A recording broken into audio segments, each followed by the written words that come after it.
त्रेतायुग में एक ऐसी अप्सरा जन्मी थी जिसका नाम था ज्वाला, अग्निदेव की कन्या, और उसकी माता थी स्वाहा देवी। उसका जन्म किसी साधारण उद्देश्य से नहीं हुआ था। वह जन्मी थी दानव कुल के अंधकार को प्रकाश में बदलने के लिए। जब ब्रह्मा जी ने देखा कि रावण के भाई कुंभकर्ण बल अनियंत्रित होता जा रहा है, उन्होंने देवताओं से कहा, इस राक्षस को जीतने वाली कोई नहीं, पर उसे बांध सकती है प्रेम की ज्वाला। और उसी क्षण अग्नि से निकली वह कन्या ज्वाला, जिसकी आंखों में अग्नि की लपटें और हृदय में करुणा थी। एक दिन कुंभकर्ण तपस्या कर रहा था, तभी आकाश से अग्नि की रेखा उतरी और उसमें से प्रकट हुई ज्वाला।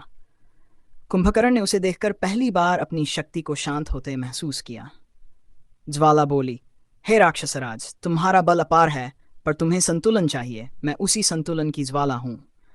कुंभकर्ण उसकी विनम्रता और तेज से प्रभावित हुआ। देवताओं ने इस मिलन को स्वीकार किया, क्योंकि यही वह शक्ति थी जो राक्षस के भीतर के दानव को कुछ क्षणों के लिए मानव बनाती। और इस प्रकार हुआ कुंभकर्ण और ज्वाला का दिव्य विवाह, जहां अग्नि ने साक्षी बनकर अपनी ही कन्या को राक्षस के जीवन में प्रकाश बना दिया।